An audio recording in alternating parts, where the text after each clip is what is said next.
If you have a problem with feminism, Islam will fix it. If you have a problem with your wife not obeying you, Islam will fix it.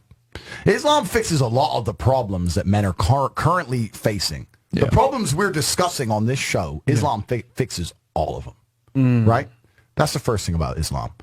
And I'm not a Muslim, right? If I had to choose a religion, I would, because I live in an Orthodox Christian country, I go to the Orthodox Christian church. I donate $20,000 a month to the church in the country I live in. The church in Romania is very powerful, and I like having church friends.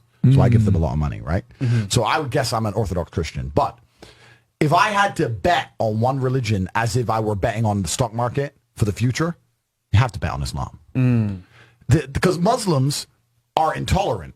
And I'm not saying that disrespectfully.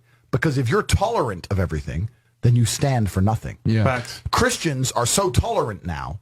You don't believe it. They have gay pastors that I'm not even anti-gay. But if the book says don't have, like, what the what do you believe in now? Right, If you're tolerant of everything, you stand for nothing.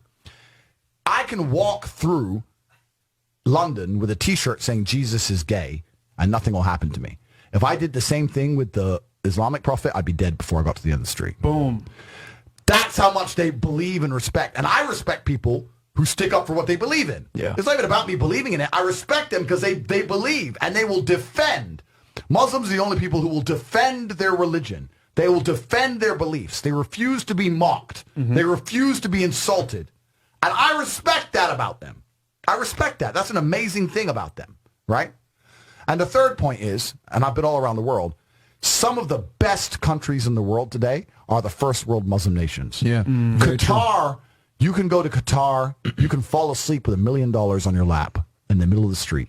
Nothing's going to happen to you. Saudi Arabia as well. You can go to Saudi, nothing will happen to you. You can go to Dubai, UAE, nothing's going to happen to you. They leave their cars parked with the keys inside. It's so safe. Yeah. Wow. Yeah. It's so safe.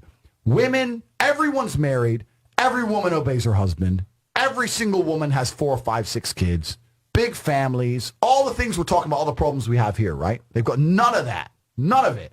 Because of Islam. Islam keeps society in the role where women obey their man. Women have children. Women have big families. Women are exceptionally happy to do so. Yeah. Society is functioning. Their population is growing because in most Western countries, the population is declining. Yep. Tim Cass was talking about it today. I was talking. We were Two people have one Yeah. kid. Doesn't work. Doesn't work, right? Two people need to have 3.1 kids because people die, right? People die prematurely, blah, blah, blah, blah. Yeah. So we have population problems in the West. We have none of the population problems. Society is functioning. And that's what society is. Society starts at the smallest possible group. You have families, and families make a street, and that street makes a village, and that village makes a town, that town makes a city, and that city makes a country. So if it's broken at the very fundamental level, if its family level's broken, then it's broken the whole way up. Yep. And that's what's happened in the West. And the first world Islamic countries have none of those problems. So if you're going to talk about a belief system that fixes issues, you need to go to Islam.